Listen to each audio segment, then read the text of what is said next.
বাসর রাতে স্বামীকে কি উপহার দিবে লিটল রোজ? তোমার সতীত্ব তো তুমি অনেক আগেই আমাকে সঁপে দিয়েছো, বেব।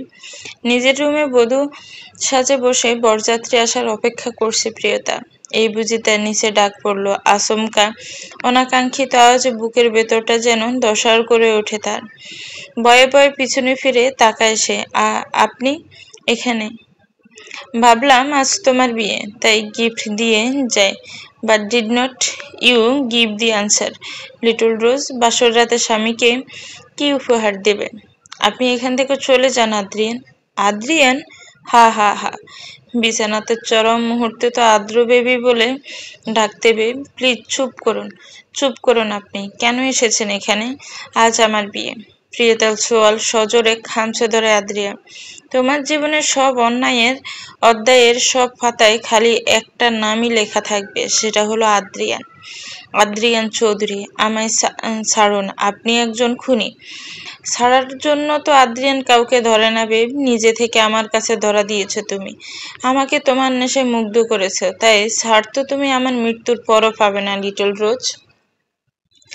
মেন্টালি প্রিপেয়ার হও বেব, তোমার জীবনের ধ্বংস খেলা শুরু হতে চলেছে 8 মাস আগে। সকালের শীতল বাতাস শরীর ছুঁয়ে যেতেই প্রাণ ভরে নিঃশ্বাস নেয় এক অষ্টাদশী কন্যা। মনে যেন কালো মেঘের ঘন আধার। প্রকৃতির সংস্পর্শে জোরে জোরে শ্বাস নিয়ে নিজের ভেতরের আগুন নেভানোর চেষ্টায় ব্যস্ত সে। প্রিয়তা মা, কই গেলি প্রিয়তা? যাই আব্বু। আব্বুর সাড়া পেয়ে হন্তদন্ত হয়ে নিচে চোট লাগায় প্রিয়তা। বাড়ির ছোট্ট ডাইনিং রুমের বেতের সোফায় গায়ে লিয়ে বসে আছেন বাড়ির কর্তা আশরাফুর রহমান। ছাদ থেকে নিচে নেমে এসে এক গ্লাস জল এগিয়ে দেয় প্রিয়তা তার আব্বুর দিকে। ছাদে কি করছিলি রে মা? কিচ্ছু না আব্বু, সকাল সকাল একটু হাঁটলে মন ভালো থাকে, এই আর কি। তোমাদেরকে না মানা করা হয়েছে অহেতুক কোনো প্রয়োজন ছাড়া বাড়ির বাইরে তাকানোর প্রয়োজন নেই? রান্নাঘর থেকে মুখ বাড়িয়ে বলে ওঠেন ফাইজা বেগম। আসলে আম্মু এসএসসি পরীক্ষার পর থেকে তো কোথাও যাওয়া হয়নি, সারাদিন বাড়িতেই থাকি, তাই মাঝে মাঝে ছাদে গেলে মনটা ভালো হয়। অত মান ভালো করার কোনো দরকার নেই তোমাদের দুই বোনকে তো ভোলাই এসে, যা মন ভালো করার বিয়ের পর স্বামীর সঙ্গে করো। তার আগে একটু আম্মু আব্বুকে শান্তি দাও। এক মেয়ে তো মন ভালো করতে গিয়ে বংশের কপাল পুড়ালো। এবার নয় নয় করে তোমাদের দুই বোনকে বিয়ে দিয়ে পার করতে পারলেই বাঁচি। বউয়ের কথার গলা খাকারি দিয়ে বলে ওঠে আশরাফুর রহমান। আহা ফাইজা, মেয়েটাকে ওইভাবে বলছো কেন? আমাদের প্রিয়তা খুবই বুদ্ধিমতী, শুভ্রর মতো ভুল সে করবে না। মেয়েদেরকে অত তল্লাই দিয়েন না রহমান সাহেব। দেখলেন তো বড়টা কেমন আপনার মুখ ডুবালো। সেখানে আর উপস্থিত না থেকে ছুটে নিজের রুমে চলে আসে প্রিয়তা। মেয়েদেরকে সবসময় কেন অত কষ্টে দাও পাইজা, যাতে করে আপনার মেয়েরা নিজেদের সীমা লঙ্ঘন না করে? প্রিয়তার বিয়ের বয়স হয়েছে রহমান সাহেব, সুপাত্রের খোঁজ করুন এবার। যত দ্রুত সম্ভব জোয়ান মেয়ে বিয়ে দিয়েই বিদায় করাই ভালো। ফাইজা বেগম রান্নার কাজে মন দেয়। চলুন আপনাদের পরিচয়টা দিয়ে দেয়। আশরাফুর রহমান ও তার স্ত্রী ফাইজা বেগম। তাদের 3টি কন্যা, বড় মেয়ে সুব্রতা, মেজ মেয়ে প্রিয়তা, ছোট মেয়ে পূর্ণতা। বিয়ের পর 5 বছর কোনো সন্তান হয়নি রহমান সাহেব ও ফাইজা বেগমের। তারপর তাদের কোল আলো করে আসেন তাদের বড় মেয়ে সুব্রতার জন্মানোর 8 বছর পর আবার প্রিয়তার মা হন ফাইজা বেগম। প্রিয়তার জন্মের পরের বছরই পূর্ণতার জন্ম হয়। মেয়েরা প্রত্যেকেই রহমান সাহেবের জীবন। পরপর 3 মেয়েও কোনো ছেলে সন্তান না থাকায় আত্মীয় স্বজন অনেকের কাছে অনেক হেয় কথা শুনতে হয়েছে রহমান সাহেবকে। কিন্তু সবার সম্মুখে দাঁড়িয়ে বুক ঝুলিয়ে তিনি ভুলে গেছেন সর্বদা তার 3 মেয়ে তার গর্ব। নিজের রুমে এসে মন খারাপ করে বসে আছে প্রিয়তা। কখন যে তার আব্বু এসে পাশে বসেছে সেই দিকে খেয়াল নেই তার। মেয়ের মাথায় হাত বুলিয়ে দেয় রহমান সাহেব। কি হয়েছে মা? আম্মু বকেছে বলে মন খারাপ? না আব্বু, কিছু না। চোখের জল মুছে বলে ওঠে প্রিয়তা। কিছু না বললেই হলো? আমি বুঝি আমার মাদেরকে চিনি না? তোমরা কেন আমায় এত তাড়াতাড়ি বিয়ে দিয়ে দিতে চাইছো আব্বু? আমি বিয়ে করব না। তোমার আম্মু কেন বিয়ে দিতে চাইছে তো তোমার অজানা নয় প্রিয়তা। বড় আপুর মতো আমি কোনো ভুল করব না। আব্বু, আর তাছাড়াও সেই ঘটনাতে তো আপুর কোনো দোষ ছিল না। প্রিয়তা, তুমি তো অবুঝ নও মা। শুভ্র তার দোষ না থাকলেও যে সমাজের চোখে সেই দোষী। ওই ঘটনার জন্য একেই আমাদের কমযোগকে ঝামেলা পোহাতে হয়নি। যদি শীঘ্রই ভালো পাত্র পাওয়া যায় তাহলে তোমার বিয়ে দেওয়ার বিপক্ষে আমিও নেই। আব্বু, আমি পড়তে চাই। বাকি পড়া বিয়ের পর করো মা। ছেলের বাড়ির সঙ্গে সেই কথা বলেই আমরা বিয়ের কথা পাকা করব। কথাটি বলে রুম থেকে চলে যেতে নেয় রহমান সাহেব। মেয়ের কথায় থমকে দাঁড়ায়। আমি রাজি, কিন্তু আমার একটা আবদার রাখবে আব্বু? কি আবদার? ইশরাত আপুর বিয়ে উপলক্ষে আমি খালামণির কাছে যেতে চাই। মানে? ফ্রান্সে। আব্বু প্লিজ, না করো না, এটা অসম্ভব। এত দূরে তোমায় একা ছাড়া, তাও আবার ওই ঘটনার পর। আমি তো অন্য কোথাও থাকবো না, খালামণির বাড়িতেই তো থাকবো আব্বু। প্লিজ, আমার এই ইচ্ছাটা রাখো। এরপর বিয়ে হয়ে গেলে তো আর তোমাদের কাছে কিছু চাইতে আসবো না, বলো? আচ্ছা ঠিক আছে, আমি ভাবছি এ বিষয়ে রহমান সাহেব সেখান থেকে চলে যায়। আমি আসছি মিস্টার আগন্তুক, আপনার জীবনের শেষ অধ্যায় লিখতে। আমি খুব জলদি আসছি ফ্রান্সে। ফ্রান্স বা আনুষ্ঠানিকভাবে ফরাসি প্রজাতন্ত্র পশ্চিম ইউরোপ অবস্থিত একটি দেশ। এর সামুদ্রিক বিভাগ ও অঞ্চলগুলির মধ্যে রয়েছে দক্ষিণ আমেরিকার ফরাসি গায়ানা, উত্তর আটলান্টিক মহাসাগরে অবস্থিত সা পিয়েরো মিক্লো দ্বীপপুঞ্জ, ফরাসি পশ্চিম ভারতীয় দ্বীপপুঞ্জ এবং ওশেনিয়া ও ভারত মহাসাগরে অসংখ্য দ্বীপ। এর ফলে দেশটি বিশ্বের অন্যতম বড় অংশগুলো একচেটিয়া অর্থনৈতিক অঞ্চলের অধিকারী। সেখানকার এক বিশাল অট্টালিকায় সুইমিং পুলে উদাম শরীরে সাঁতার কাটছে ৩৩ বছর বয়সী মোস্ট এলিজেবল ব্যাচেলর দি আদ্রিয়ান চৌধুরী। চৌধুরী ইন্ডাস্ট্রিকে আরও উচ্চতা শিখরে পৌঁছে দিয়ে নিজেকে চৌধুরী ইন্ডাস্ট্রির যোগ্য উত্তরসূরি হিসেবে প্রমাণ করেছে সে। খুব শীঘ্রই কোম্পানির সিইও পদে নিযুক্ত হবে সে। জনসমক্ষে একজন সফল বিজনেসম্যান হলেও লোকচক্ষুর আড়ালে তার আরেকটি পরিচয় আছে, সেটা আপাতত অজানাই থাক। অনেকক্ষণ সাঁতার কেটে ক্লান্ত হয়ে সুইমিং পুল থেকে উঠে এসে পুলের পাশের বার কাউন্টারে গিয়ে হুইস্কির গ্লাসে চুমুক দেয় সে। কি করছো ব্রো? পিছন ঘুরে তাকায় আদ্রিয়ান। ওহ আবিদ, এনায়া ছেলে, আয়। কি খবর ওইদিকে? আসলে ভাইয়া, সেই জন্যই এলাম এখন। Y, what happened? অ্যাকচুয়ালি ভাইয়া, বড় মামি ফোন করেছিল, ওরা সবাই এখানে আসছে। ওয়েট, মা পাপা আসছে? Next week. বাকিরাও আসবে নাকি? মনে হয়। ইশরাত আপুর বিয়ে তো। হ্যাঁ, বাড়ির সবাই যেন আপুকে কত নিজের ভাবে। সেসব তো বুঝলাম ভাইয়া, কিন্তু বাড়ির সবাই আসার আগে তো এখানে সবকিছু সরিয়ে ফেলতে হবে। আদনানকে বল এসব ব্যবস্থা করে দেবে। একটা জিনিসের খেয়াল রাখিস, আমাদের মুখোশের আড়ালে কি আছে সেটা যেন কেউ না জানে। বাড়ির সবাই এখানে এলে খুব সাবধানে থাকতে হবে আমাদের। ভাইয়া, ডোন্ট ওয়ারি। আবিদ সেখান থেকে চলে যায়। নিজের রুমে এসে চেঞ্জ করে আয়নার সামনে দাঁড়িয়ে শার্টের কলার ঠিক করছে আদ্র। পরনে তার গ্রে কালারের ফর্মাল প্যান্ট আর মেরুন শার্ট। একেবারে তার বাবা ইভান চৌধুরীর মতো ফর্সা দবদবে গায়ের রং পেয়েছে সে। ড্রেস আপ স্টাইল সব দিক থেকেই একেবারে বাবার কার্বন কপি। শুধু চোখগুলো তার মা মুগ্ধতার মতো নেশালো, মায়াবী। আসবো আদ্র? হঠাৎ দরজায় নক হওয়াতে পিছন ফিরে বলে, কামিন। কোথাও বেরোচ্ছিস নাকি? ওহ তানহা আন্টি, তুমি? হ্যাঁ, এই একটু কাজ আছে। কেন, কিছু বলবে? হ্যাঁ, আসলে আমি শুনলাম যে বাড়ির সবাই এখানে আসছে, তাই আমি ভাবছিলাম। কি ভাবছিলেন? ভাবছিলাম আমি আর ইশরাত আদর পুরনো ফ্ল্যাটে। মোটেও না, ভুলেও এইসব ভাবনা মাথায় এনো না আন্টি। তুমি আর আপু আমার দায়িত্ব, আর আদ্রিয়ান চৌধুরী কখনোই নিজের দায়িত্ব জেরে ফেলে না। সেটা না আদ্র, তবু আমায় দেখলে তোর মায়ের ভালো লাগে না। সেটা আমি বুঝি। আমি চাই না যে আমার জন্য মুগ্ধতার সাথে তোর রাগারাগি হোক। তুমি পাপার এক্স ওয়াইফ, এটা মায়ের অজানা নয়। তোমায় পাপা কেন বিয়ে করেছিল সেটাও মা জানে। তাহলে এখানে তো মায়ের রাগ হওয়ার কোনো কারণ নেই।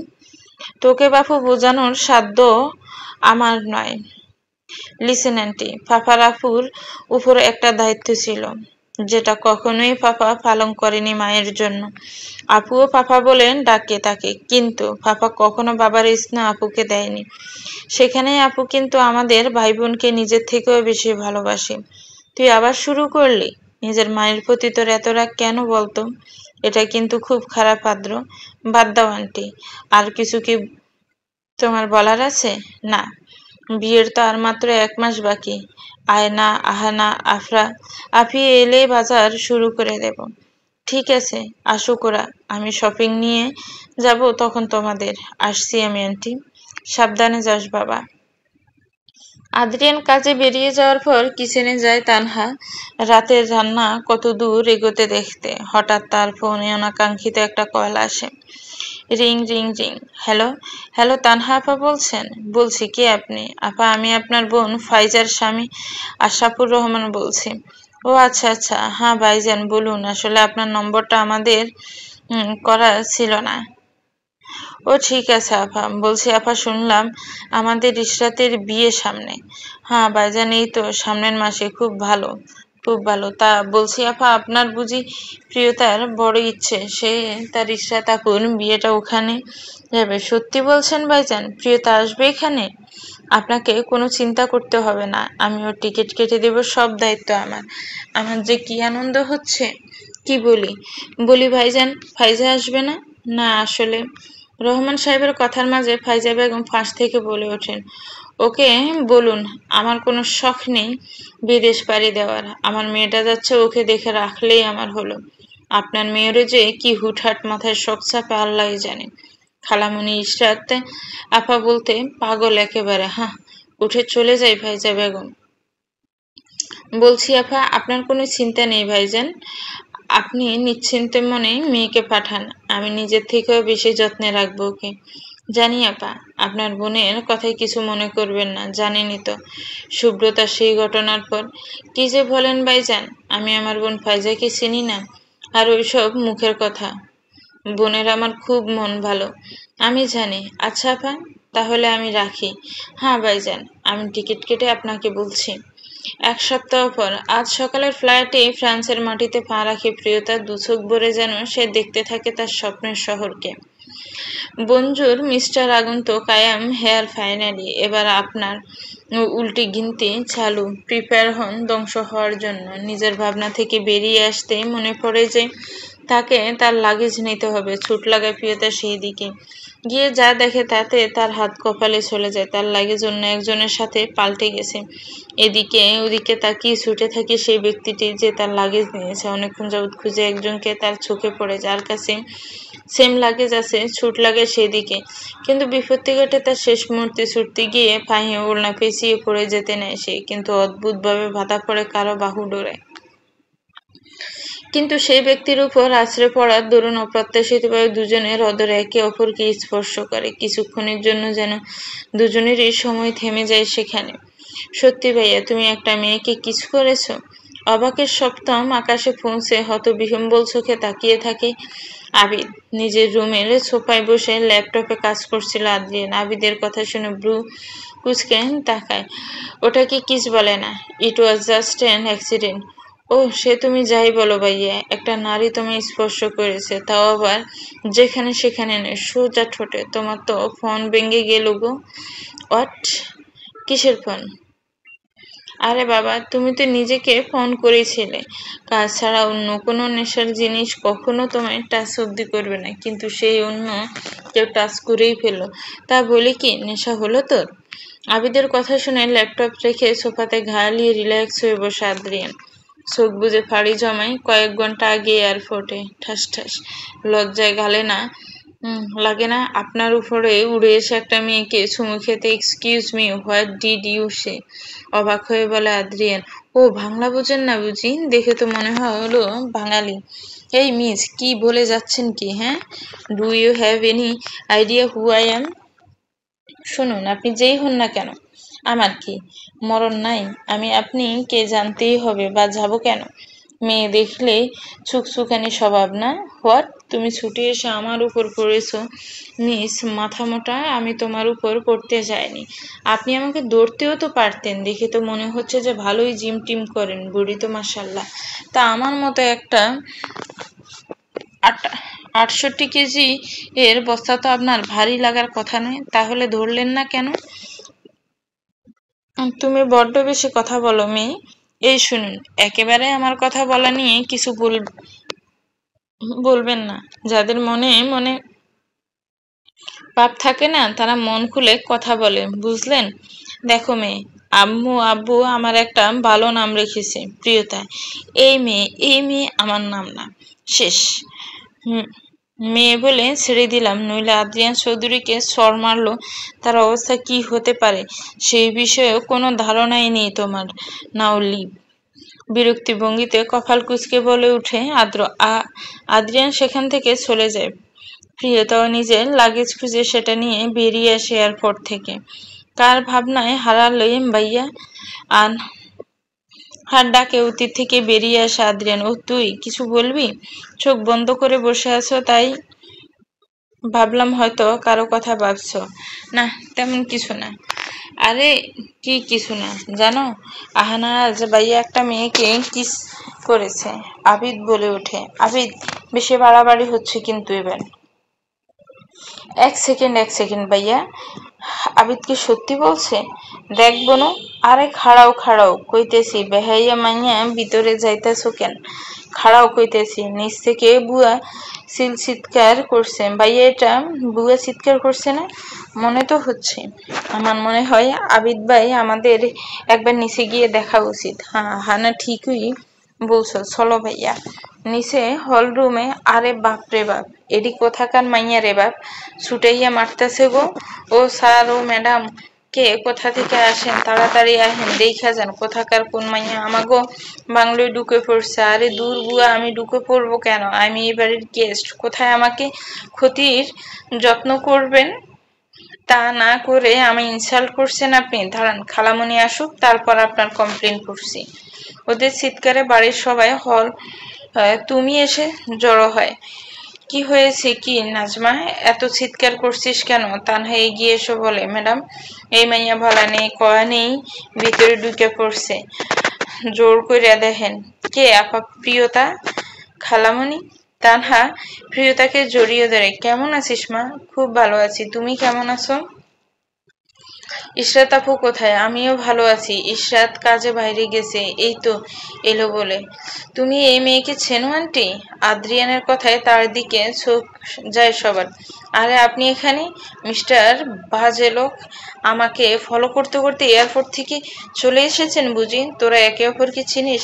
না গো খালামণি, ওই এয়ারপোর্টে জাস্ট কি হলো প্রিয়তা? থেমে গেলি কেন? বল, বলো কি হয়েছিল এয়ারপোর্টে? ডিটেলস দাও। আদ্রিয়ান বলে, না কিছু না, ওই জাস্ট দেখা হয়েছিল। ওহ, এই ব্যাপার। আচ্ছা, তাহলে পরিচয়টা আমিই করিয়ে দেই। আদ্র, এটা হচ্ছে আমার বোন ফাইজার মেজো মেয়ে প্রিয়তা। আর প্রিয়তা, এটা হচ্ছে আদ্রিয়ান চৌধুরী, ইবান চৌধুরীর ছেলে ও চৌধুরী ইন্ডাস্ট্রির অধিকারী। তানহাকে মাঝপথে থামিয়ে দিয়ে বলে ওঠে প্রিয়তা, তুই কি করে জানিস? শুনেছি, খালামণি নিয়ে যে শুনেছি।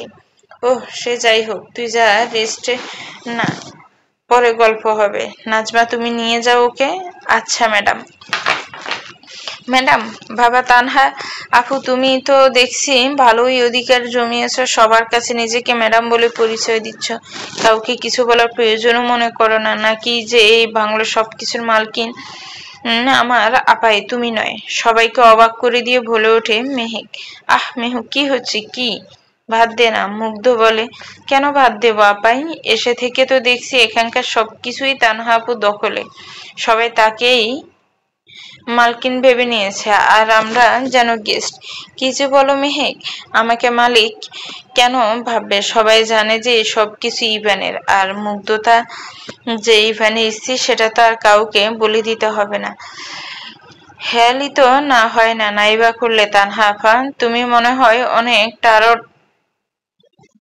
আছো চাচিমণি, তাই কাকে কি বলছো সেই সব ভুলে যাচ্ছ। আমার মনে হয় তোমাদের সবার একটু রেস্ট নেওয়া দরকার। অতটা ফ্লাইট জার্নি করে করে এসেছো তো, রেস্ট নেওয়া ভালো। আদ্র গুরু গম্ভীর গলায় বলে ওঠে। সে তুই যাই বল আদ্র। তানহা আপু বস যে ভালোই করতে পারে সেটা তোকে দেখলেই বোঝা যায়। মেহু সেখান থেকে হনহন করে চলে যায়। মুগ্ধ চলে যেতে নিলে তানহা ডাকে ফিরে যায়। মুগ্ধতা, তুমি কি তাই ভাবো যে আমি সব তোমার কাছ থেকে কেড়ে নিচ্ছি? হ্যাঁ, যেটা আমার সেটা কখনো না কেউ করতে পেরেছে আর না কখনো পারবে তানহা আপু। আর আমার ছেলেকে আমি কারুর কথায় নাচার শিক্ষা দেইনি। আর নিজের যথেষ্ট বুদ্ধি আছে, কোনটা ঠিক কোনটা ভুল সেটা সে বোঝে। মায়ের উপর সন্তানের রাগ অভিমান হলেও মা মাই থাকে। মায়ের জায়গায় কেউ কখনো নিতে পারে না। মুগ্ধতার সৌজন্য হেসে চলে যায়। তার যাওয়ার দিকে সন্ধিয়ান চোখে তাকিয়ে থাকে প্রিয়তা। কিছু তো রহস্য আছে এই চৌধুরী পরিবারের মধ্যে। খুব যে সবাই সোজা মানুষ সেটা বলা যায় না। আদ্রিয়ান চৌধুরী তার মায়ের উপর এত রাগ কিসের? খালামণি বা এত ভালো ব্যবহার করছে কেন এনার সাথে? এসব নিয়ে পরে ভাবলেও চলবে। আমাকে আমার উদ্দেশ্য থেকে সরলে হবে না। যেটা করতে এসেছি সেটাই প্রিয়তা হাসিল করেই ছাড়বে। আসবো পাপা? ইভান রুমের মধ্যে বসে সিগারেট টান দিচ্ছে। ছেলের ডাকে সিগারেট রেখে পিছন ফিরে তাকায়। আয় বেটা, বস। তুমি ডেকেছিলে, কিছু বলবে? কেন, কিছু বলার না থাকলে কি একটা বাবা তার ছেলেকে ডাকতে পারে না? না, সেটা নয়। আসলে এখন তো আর অত আমার সাথে কথা হয় না তোমার, তাই। তোর মা পাপার উপর খুব অভিমান না রে বেটা, তাই এখন আর এসে বসা যায় না মা পাপার কাছে। এসব কথা বাদ দাও না পাপা। হ্যাঁ, ইভান ওইসব কথা বাদ দিন। ছেলের আপনার ভীষণ তাড়া। তার তানহা আন্টির হয়তো ডাকবে, এক্ষুনি কোনো কাজের দায়িত্ব দেবে। ব্যালকনি থেকে রুমে ঢুকতে ঢুকতে বলে মুগ্ধ, তানহা আন্টির উপর তোমার এত কিসের রাগ মা? কই, আন্টি তো তোমার সাথে কখনো খারাপ ব্যবহার করে না। নিজের মায়ের সাথে এই আওয়াজে কথা বলা কি ঠিক আদ্র? বাবা, তুমি কখনো মায়ের ভুলটা দেখতে পাও না, তাই না? নিজের স্ত্রীর আগে তুমি তোমার সন্তানদেরকে সব সময় দোষী ভাবো। আমি আমার সন্তানদের ভালোবাসি না? ইশরাত আপুও তো তোমার মেয়ে পাপা। কই, কখনো তো দুই দ্বন্দ্ব তোমাকে তার কাছে বসে কথা বলতে দেখি না কেন? কার কারণ মা তোমাকে সেটা করতে দেয় না। মায়ের জন্য তুমি তানহা আন্টিকে ছেড়ে দিয়েছিলে। নিজের মেয়ে স্ত্রীকে ঠকিয়েছো তুমি মাকে বিয়ে করার জন্য। এমনকি নিজের মেয়ের প্রতি দায়িত্ব পালন করতেও তোমার ইচ্ছা যায় না, যাতে নিজেরা ভালো থাকতে পারো। তাই আন্টি ও আপু যে দূরে ফ্রান্সে একা পাঠিয়ে দাও তুমি। কেন, তাদের প্রতি কি তোমার কোনো দায়িত্ব নেই? তাহলে আন্টিকে বিয়ে করেছিলে কেন? এটা তো অন্যায়। ছেলের কথা শুনে ইভান আর মুগ্ধ থ হয়ে তাকিয়ে আছে। এসব কি বলছে আদ্র? এ কিরকম ব্রেন ওয়াশ করেছে তানহা আদ্রের? এসব ধারণা যে মিথ্যে সেটা একবারও আদ্রকে বলার প্রয়োজন মনে করেনি তানহা। দিনের পর দিন মিথ্যা বলে ছেলেটার মনটা তার মা পাপার উপর বিষিয়ে তুলেছে তানহা। উদ্দেশ্য কি তানহা? কি হলো পাপা বলো? এইসব কথা তোকে কে বলেছে আদ্র? যেই বলুক না, মা কি এসে যায়। একটা কথা জানবি আদ্র, মিথ্যা থেকেও বড় ভয়ঙ্কর হচ্ছে অর্ধসত্য জেনে থাকা। যেটা অন্যায় সেটাও অন্যায়। যেদিন নিজের চোখের সামনে নিজের প্রিয় জিনিসটাকে অন্যের হয়ে যেতে দেখবি, সেদিন বুঝবি ঠিক ভুলের উপর বিচার করে সবসময় জীবন চলে না এই দুনিয়ায়। আমি আসছি। আদ্র চলে যায়। ছেলেকে তো সত্যিটা বলে দিলেই পারতে মুগ্ধ। ছেলেকে আপনি নিজের থেকেও বড় জেদি বানিয়েছেন ইভান। আপনার মনে হয় যে ছেলে আপনার খালি মুখের কথায় বিশ্বাস করবে? যেদিন নিজের চোখে দেখবে বা নিজের কবে শুনবে সেই দিন সে বিশ্বাস করবে। তবে আমি ভাবছি অন্য কথা। কি কথা? তানহাপুর কি উদ্দেশ্য এইভাবে আদ্রকে ভুল বুঝানোর? ইশরাত যে বায়োলজিক্যালি আপনার মেয়ে নয় সেটা আমরা বাড়ির ছোটদের জানাইনি, কারণ যাতে তাদের মধ্যে আপন পর এই বিষয়গুলো না আসে। কিন্তু তানহা আপু তো আদ্রের ভুলটা ভাঙতেই পারত। সেটা ও না করে উল্টো আর আমার আর আপনার প্রতি আদ্রের মনটা বিষিয়ে দিচ্ছে।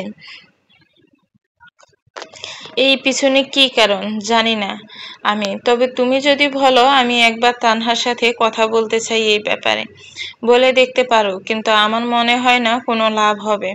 দেখা যাক। সকালে উঠে রোজকার মতো আজকেও সুইমিং পুলে সুইমিং করছে আদ্রিয়ান। অন্যদিকে সকালে উঠে এক কাপ করা চা নিয়ে ব্যালকনিতে এসে দাঁড়িয়েছে প্রিয়তা। নতুন শহরে নতুন পরিবেশের চোখ বুজে সৌন্দর্য বিলাস করছে সে। হঠাৎ তার চোখ যায় সামনে ফুলের মধ্যে সাঁতার কাটতে থাকা সুপুরুষটির দিকে। জলে ভেজা ফর্সা শরীরে সূর্যের রোদে চকচক করছে।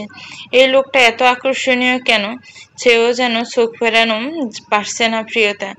দেখা শেষ না না এখনো মন ভরেনি। আদ্রিয়ানের কথা অপ্রস্তুত হয়ে চোখ সরিয়ে নেয় প্রিয়তা। লজ্জায় এদিক ওদিক তাকাতে থাকে। না মানে মনটা চাইলে দেখতেই পারো, আমি কিছু মাইন্ড করব না। কি সব বলছেন? কি উল্টোপাল্টা?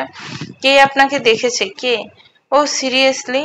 এতক্ষণ ধরে তাহলে কে এক দৃষ্টিতে তাকিয়েছিল? Miss Favorita? Excuse me, what? কে ফেভারিটা? কেন তুমি? তোমার নামই তো প্রিয়তা। প্রিয়তা মিন্স ফেভারিটা? এই লিসেন মিস্টার আদ্রিয়ান চৌধুরী, আমার নাম নিয়ে মস্করা করবেন না। আমার আব্বু অনেক ভালোবেসে আমাদের বোনেদের নাম দিয়েছেন। আমিও অনেক ভালোবেসে এরকম সিক্স প্যাক তৈরি করেছি। তুমিও সেই নজর দিও না।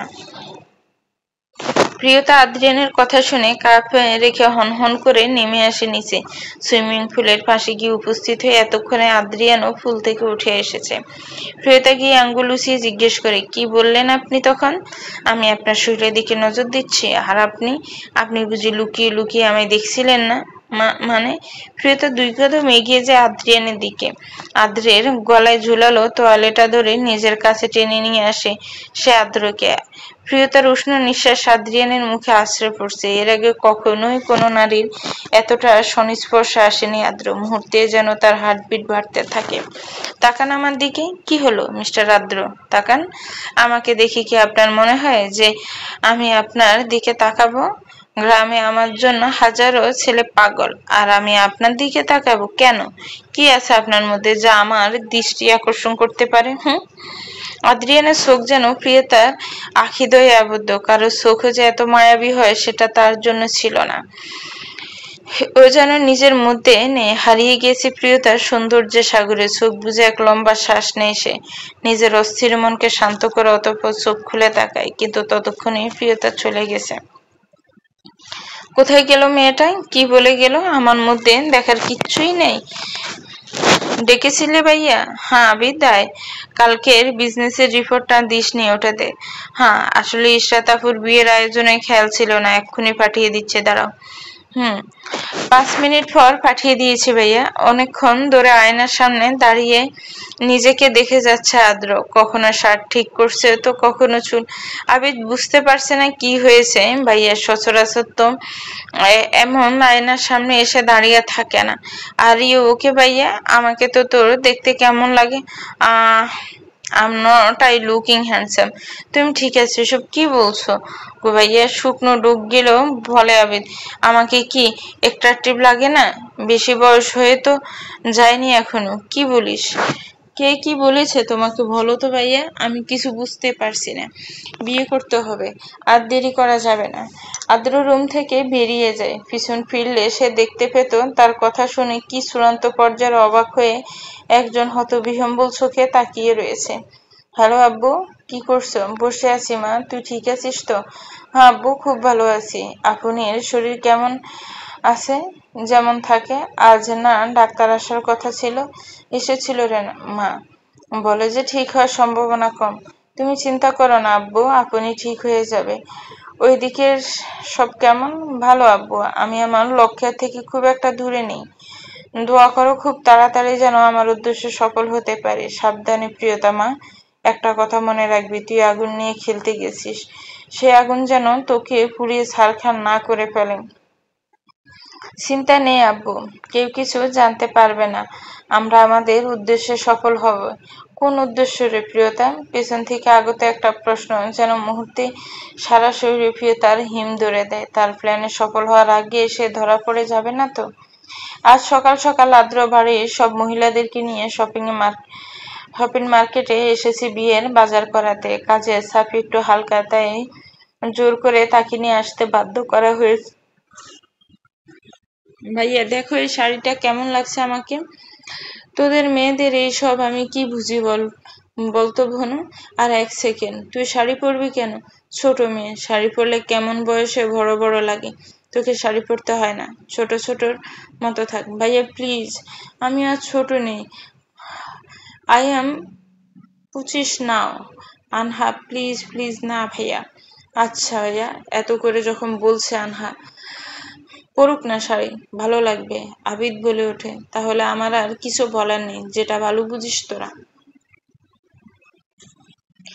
আদ্র সেখান থেকে সরে যায়। অফ হোয়াইট, উফ, এই ভাইয়াটা না কিছু বুঝতেই চায় না। তোমার ভাইয়া না বুঝলেও কিন্তু আমি বুঝি যে মিস আনাহার এই লাল শিফন শাড়িটা পছন্দ, আর তাকে এটা পরতে দারুণ মানাবে। আবিদের কথায় ফিক করে হেসে ফেলে আহানা। এই আবিদে একমাত্র পারে আহানার মুড মুহূর্তেই ভালো করে দিতে।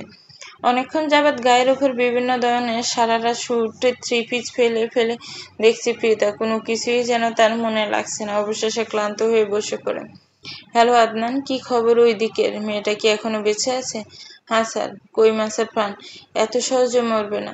মরবে না বললে তো চলবে না। আদ্রিয়ান চৌধুরীর বিশ্বাস যে ভেঙেছে, তাকে যে মরতেই হবে। একটা কাজ কর, 1 ডিগ্রি পাওয়ার বাড়িয়ে দে। কিন্তু স্যার, আমার কথার উপর দিয়ে যাওয়ার মানে কি হয় সেটা আশা করি বলে দিতে হবে না তোকে।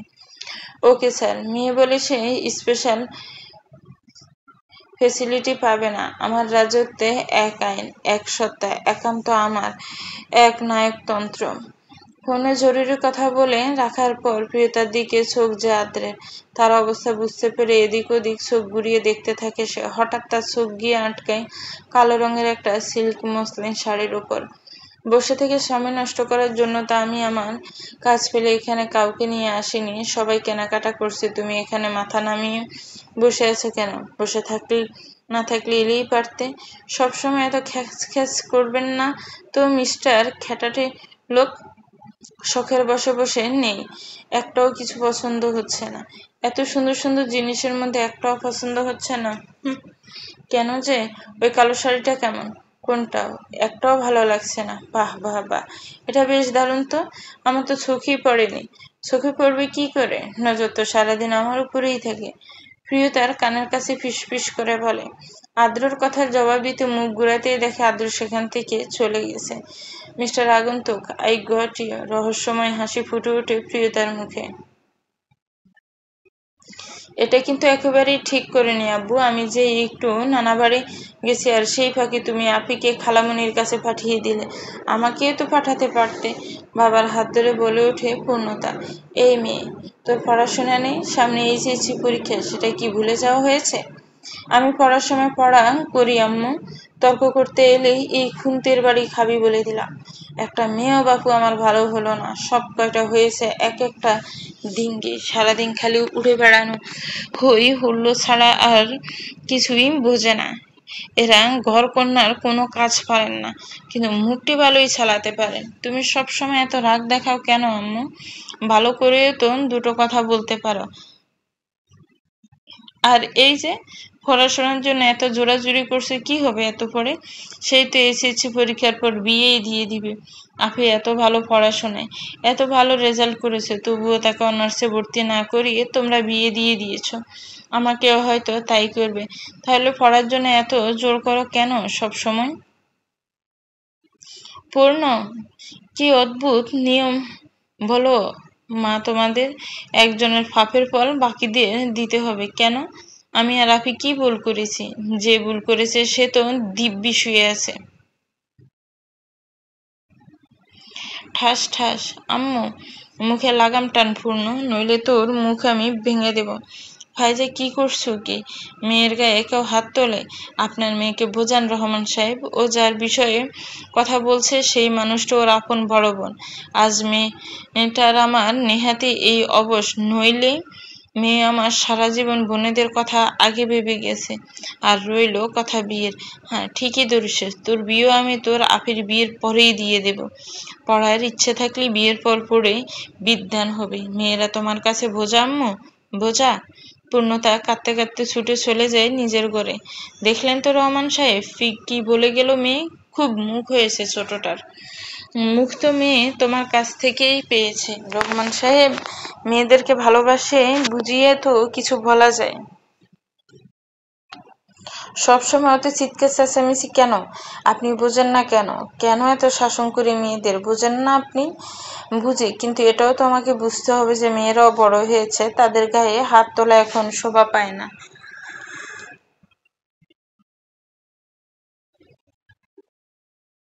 ওই ঘটনার পর যে আমি আর কিছুতেই নিজেকে বোঝাতে পারি না রহমান সাহেব। আমার ভয় হয়, বড্ড ভয় হয় শুভ্রের মতো যদি প্রিয় আর পূর্ণ পাই যা। আমার প্রিয়তা, মা আর পূর্ণতা, মায়ের ওপর সম্পূর্ণ ভরসা আছে। আল্লাহ আল্লাহ করুক আপনার ভরসা যেন ওরা রাখতে পারে, যেন রাখতে পারে। হু হু করে কেঁদে ওঠে ফাইজা বেগম। চোখের পলকে দেখতে দেখতে আজ 1 মাস অতিবাহিত হয়। আজ ইশরাতের বিয়ে। সকাল থেকেই আজ ইশরাতের মন খুব খারাপ। বিছানায় তার বিয়ের গাউন, গহনা সব রাখা আছে। ইশরাত, মা রেডি হলি? তানহা মেয়ের রুমে ঢুকতে ঢুকতে বলে, হুম মা, এই যে হব। চোখের জল লুকিয়ে উত্তর দেয় ইশরাত। এমা, তুই কাঁদছিস কেন? বোকা মেয়ে, আজ তোর জীবনে এত বড় একটা দিন। আজকের দিনে কেউ কাঁদে? একবারও কাঁদবি না। মেয়ের কপালে চুমু খায় তানহা। আজকে এত বড় দিন বলো তো? কত বছর ধরে আজকের দিনটার আমি অপেক্ষা করেছি। জাফর খুব ভালো ছেলে, তোকে অনেক সুখে রাখবে দেখিস। সত্যি মা, তোমার অতীত জানার পর কখনো কোনো ছেলেকে আমি বিশ্বাসই করতে পারিনি। আমি তো ভেবেছিলাম সারা জীবন একাই কাটিয়ে দেব, কিন্তু আমাকে ভুল প্রমাণিত করতে জাফর আমার জীবনে আসো। সত্যিই খুব ভালো, জানো তো, আমাকে খুব ভালোবাসা আগলে রাখে। তোরা সুখী হ মা, তোরা সুখী হলেই আমার শান্তি। এই তুই রেডি হ, আমি তোর গাউনটা ঠিক করে রাখি। একটা কথা বলবো মা? হুম, বল না। আদ্রকে তুমি সত্যিটা বলে দাও। মানে? পাপা আর মুগ্ধ মামুনের খুব কষ্ট হয় যখন আদ্র ওদের সাথে খারাপ ব্যবহার করে। তুমি আদ্রকে সত্যিটা জানিয়ে দাও মা। কি হবে এখন আর এসব করে? একটা কথা কি জানিস তো ইশরাত, আমার আম্মি বলতো যে বিষয়ে জ্ঞান নেই সেই বিষয়ে জ্ঞান দিতেও নেই। হয়তো আমি তোকে এটা শেখাতে ভুলে গেছি। মা, রেডি হয়ে নিচে আয়, গেস্ট আসতে আরম্ভ করবে এক্ষুনি। তানহা হনহন করে বেরিয়ে যায়। ভালোবাসি আদ্র, খুব খুব ভালোবাসি তোমায়। কখন আমাকে ছেড়ে যেও না প্লিজ, আমি শেষ হয়ে যাব। আপনার সাহস কি করে হয় অন্য মেয়েকে স্পর্শ করার? চাহিদা মেটানোর এতই যখন ইচ্ছা, তখন ভোগ করুন আমায়, কিন্তু তবু অন্য কারোর কাছে আপনি যাবেন না। ব্যাস। আগে থরথর করে কাঁপতে কাঁপতে কথাগুলো বলে প্রিয়তা।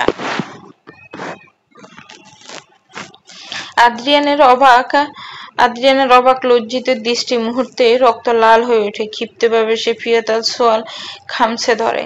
খুব কথা শিখেছ তাই না? আদ্রিয়ান চৌধুরীর সাথে উঁচু গলায় কথা বলার অধিকার তোমায় সে দেয়নি, এটা মাথায় রাখবে। কিছুক্ষণ আগে বিবাহের পবিত্র বন্ধনে আবদ্ধ হয়েছে ইশরাত ও জাফর। বাড়ির সবাই তাদের জন্য দোয়া করে তারা যেন সুখী হয়।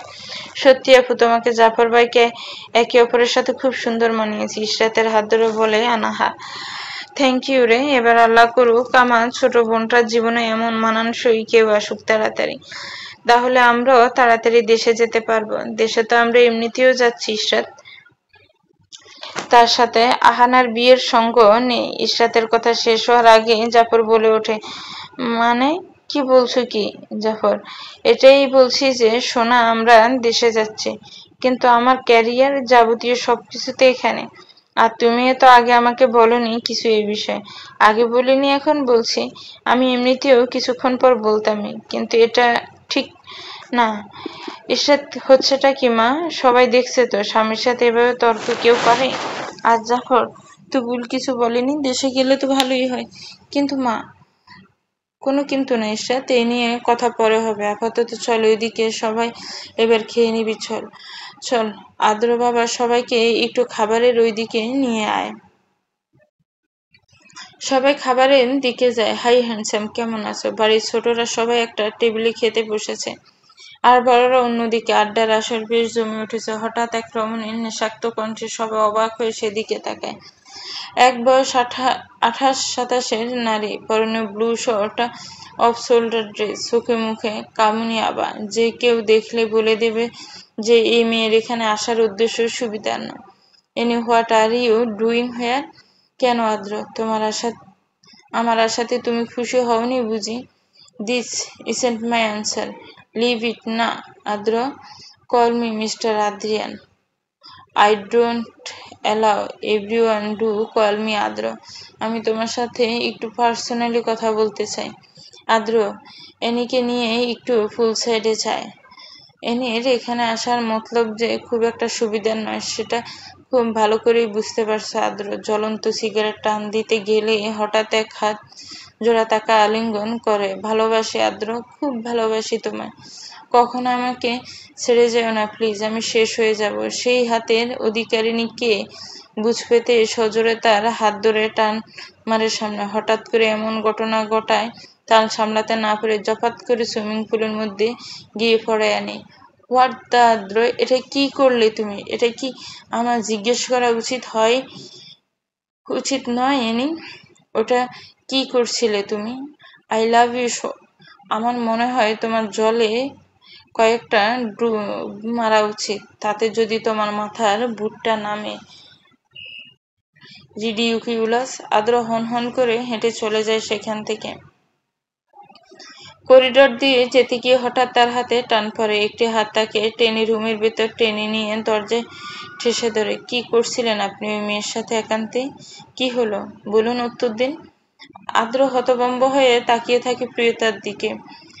দেখে রাগে চোখ মুখ লাল হয়ে গেছে প্রিয়তার। কি হচ্ছে কি প্রিয়তা? ছাড়ো। আপনার সাহস কি করে হয় অন্য মেয়েকে স্পর্শ করার? চাহিদা মেটানোর এতই যখন ইচ্ছা তখন বুক করুন আমায়, কিন্তু তবু অন্য কারোর কাছে আপনি যাবেন না। ব্যাস। রাগে থরথর করে কাঁপতে কাঁপতে কথাগুলো বলে প্রিয়তা। আদ্রিয়ানের অবাক লজ্জিত দৃষ্টি মুহূর্তে রক্ত লাল হয়ে ওঠে। ক্ষিপ্তভাবে সে প্রিয়তার সোয়াল খামছে ধরে। খুব কথা শিখেছ তাই না? আদ্রিয়ান চৌধুরীর সাথে উঁচু গলায় কথা বলার অধিকার তোমায় সে দেয়নি, এটা মাথায় রাখবে। আদ্র প্রিয়তা থেকে সরিয়ে নেয়। আমি আপনাকে ভালোবাসি মিস্টার আদ্রিয়ান। যেতে গিয়েও প্রিয়তার কথা শুনে থমকে দাঁড়ায় আদ্র। মানে আমি আপনাকে ভালোবাসি। এটা অসম্ভব। কেন? আপনি মানুষ নন? সেটা না। তাহলে কি আপনার মেয়ে ভাল লাগে না? সেটাও না। আপনি সেক্সুয়াল? তাহলে কেন আপনি আমাকে ভালোবাসতে পারবেন না আদ্র? কারণ ভালোবাসা বোঝার বয়স তোমার এখনো হয়নি প্রিয়। তুমি সবে 18 আর আমার বয়স জানো 33। তোমার থেকে গুনো 15 বছরের বড় আমি। ভালোবাসা বয়স দেখে না মিস্টার আদ্রিয়ান চৌধুরী। আদ্র প্রিয়তার দিকে এগিয়ে এসে বাম হাতে তার কোমর আর ডান হাতে তার চুল আঁকড়া ধরে নিজের সাথে মিশিয়ে বলে, আদ্রিয়ান চৌধুরীর ভালোবাসার তীব্রতা সইবার জন্য তুমি এখনো অনেক পিচ্ছি। ঘটনার আশঙ্কায় চোখ বুজে ফেলে প্রিয়তা। ভেজা ভেজা পলক জোড়া আদ্রিয়ানের বুকে ঠেকিয়ে বলে, আপনার ভালোবাসার তীব্রতা যতই হোক না কেন আদ্র, এই প্রিয় সব সইয়ে নেবে। তবু প্লিজ আমাকে নিজের থেকে দূরে করবেন না। নিজের ভালোবাসা থেকে আর নিজেকে সরিয়ে রাখতে পারে না আদ্র। প্রিয়তার কপালে এঁকে দেয় তার প্রথম ভালোবাসার স্পর্শ। ভালোবাসার মানুষটিকে নিজের বলে স্বীকৃতি দেওয়া কতই না মধুর এক অনুভূতি। সেই সুখে কারোর যেন নজর না লাগে। আচ্ছা, ভালোবাসার মানুষেরই নজর লেগে যায় তখন? আজকে সকালটা যেন একটু বেশি সুন্দর। গাছের ডালে বসা পাখিগুলো যেন একটু বেশি গুঞ্জন করছে আজ। মৃদুমন্দ বাতাস যেন একটু বেশি আজ প্রশান্তি বিয়ে নিয়ে চলেছে। দূরে নদীর কলহল ছলছল শব্দটি একটু বেশি সুমধুর লাগছে আজ।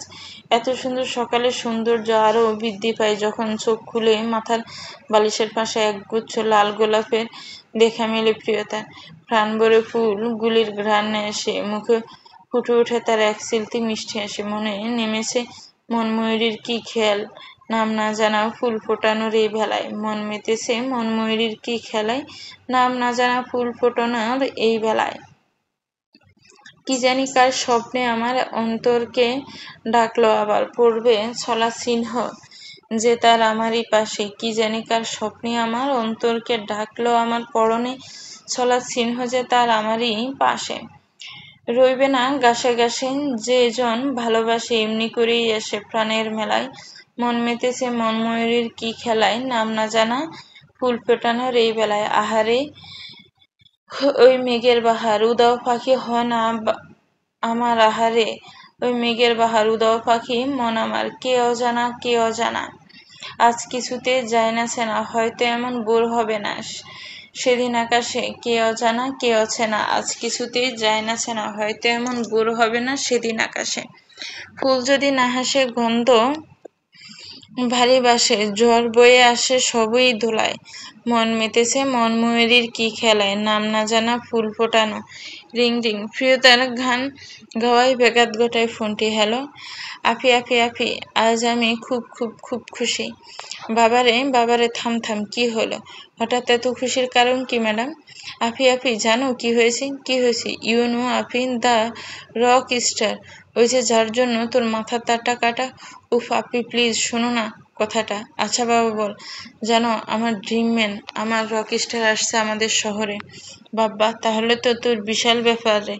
ইয়াহু আপি, আমি খুব খুব খুব খুশি। আমার যে কি আনন্দ হচ্ছে না, আমি তোকে বলে বোঝাতে পারবো না। আমার মন চাচ্ছে আমি উড়াদুরা ডান্স দিই। উফ, আমি যে কি করুম। কনসার্টের টিকিটটা পেয়েছিস তো? আরে ওটাই তো রে আপি, তুই একবার দেখ না রে, খালামণিকে বলে যদি কিছু ম্যানেজ করতে পারিস। পূর্ণ বনু, খালামণিকে কি করে বলি বলতো? এভাবে সাহায্য চাওয়াটা কি ঠিক হবে? Please please. না আপু, আমি জানি তুমি অন্যের কাছে কখনো হেল্প চাও না, কিন্তু প্লিজ আমার জন্য, প্লিজ প্লিজ প্লিজ। আচ্ছা আমি দেখছি। ওইসব দেখছি টেকছি না আপি, আমার চাই মানে চাই। প্লিজ আপু, না করো না প্লিজ। ঠিক আছে, আমি বলবো। আচ্ছা জাফর, তুমি কালকে দেশে যাওয়ার ব্যাপারে ওইসব কি বলছিলে? আরে রাত রাত বেবি, আজ বিয়ের পর আমাদের প্রথম দিন, এই নিয়ে না হয় আমরা পরে কথা বললাম, কিন্তু আমাকে তো জানতে হবে যে তুমি সেই বিষয়ে কি ভাবছো। জাফর, তুমি কি দেশে যেতে চাও? মিথ্যে বলবো না রাত, আমি ডিসিশন নিয়েছি যে আমরা এবার দেশেই সেটেল হব। অলরেডি ওখানে আমি একটা ফ্ল্যাট কিনেছি, আমরা সামনের মাসে সেখানে চলে যাব। 1-2 মাস তোমার পাপার বাড়িতে মানে চৌধুরী ম্যানশনে থাকতে হতে পারে। তারপর আমাদের ফ্লাইটে পেয়ে গেলে আমরা ওখানে উঠে যাব। ডিসিশন নেওয়ার তুমি একা কে? মানে মানে তুমি একাই সব ভেবে নিলে এভাবে তো হয় না, আমারও তো একটা মতামত আছে। তুমি আমার স্ত্রী, তোমাকে আমি যেখানে যেভাবে রাখবো তোমার তো সেখানে সেভাবেই হাসি মুখে থাকা উচিত, তাই না বলো? না মোটেও না, আমি হোম মেকার নই। আমার বাড়ির বাইরেও একটা দুনিয়া আছে, ক্যারিয়ার আছে।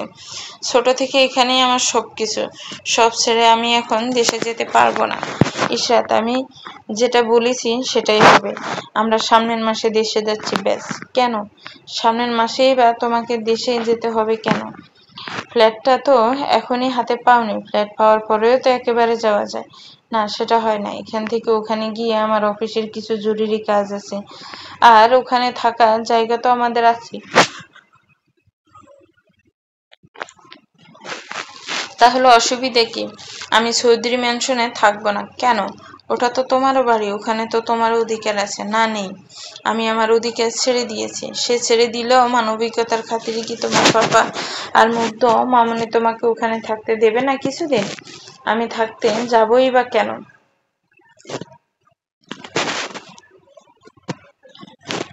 আর তুমি আমাকে এত জোরই বা করছো কেন?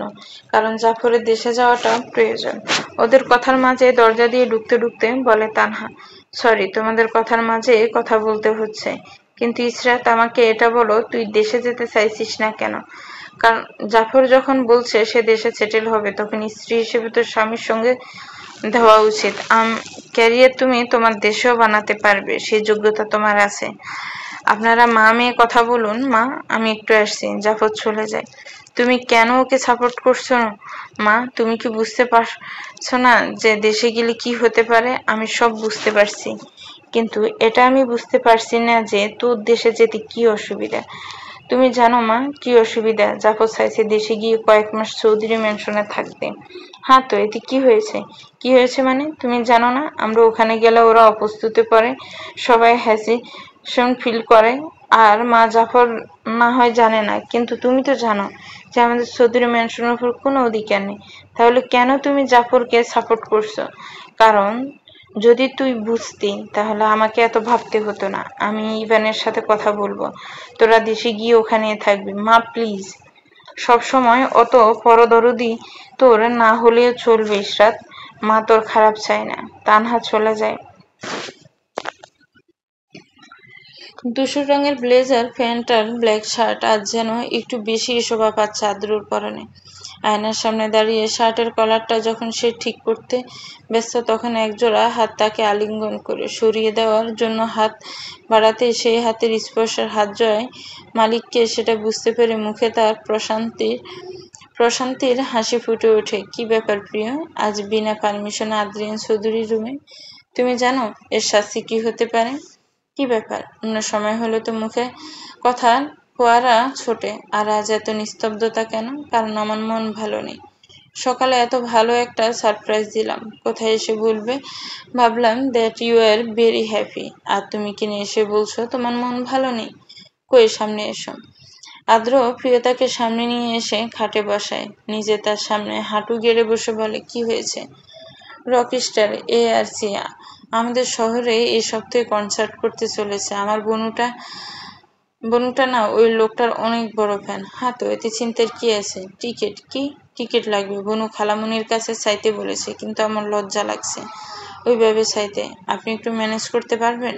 ওয়েট। আদ্র উঠে ব্যালকনিতে যায়, কিছুক্ষণ পর ফোনে কারোর সাথে কথা বলে রুমে আসে। তোমার ফোন টিকিটের একটা মেল পাঠিয়ে দিয়েছি, তোমার বোনকে পাঠিয়ে দিও। এত তাড়াতাড়ি কনসার্টের টিকিট পেয়েও গেলেন? আদ্রিয়ান চৌধুরীর কাছে এগুলো এমন কোনো বড় ব্যাপারই না, লিটল রোজ। আচ্ছা, আমি এখন আসি। প্রিয়তা চলে যেতে নিলে তার বাহু ধরে টেনে নিজের সাথে মিশিয়ে নিয়ে বলে আদ্র, আমি যে তোমার হেল্প করলাম, আমার রিটার্ন গিফটটা দেওয়া কি তোমার কর্তব্য নয় প্রিয়? আদ্র হঠাৎ এতটা কাছে চলে আসায় কেমন যেন ইতস্ত বোধ হচ্ছে প্রিয়তার। সে বুঝতে পারছে না কেন। এটা তো প্রথমবার নয় যে আদ্র তার এতটা কাছে এসেছে, বরঞ্চ এর আগে 2-3 বার তো সে নিজে থেকে আদ্র কাছে গিয়েছিল। তাহলে আজ কেন হঠাৎ এত মন অস্থির হচ্ছে তার? অনেকক্ষণ উত্তর না পেয়ে আদ্র আবার জিজ্ঞেস করে, হোয়াট হ্যাপেন বেব? তুমি অ্যান্সার দিচ্ছ না যে? কি কি return gift? I want a deep kiss in my return gift. আদ্রর কথা শুনে প্রিয়তার চক্ষু ছানা বড়া। এবার কি করবে সে, কি করে বাঁচাবে নিজেকে? তো ভিউয়ার্স, গল্পটা কেমন লেগেছে একটু কমেন্টস করে জানাবেন। ভালো লাগলে লাইক কমেন্ট করবেন, আর আমার চ্যানেলকে প্লিজ সাবস্ক্রাইব করবেন। যারা অলরেডি সাবস্ক্রাইব করে রেখেছেন তাদেরকে অনেক অনেক ধন্যবাদ। ভালো থাকবেন, সুস্থ থাকবেন, আল্লাহ হাফেজ।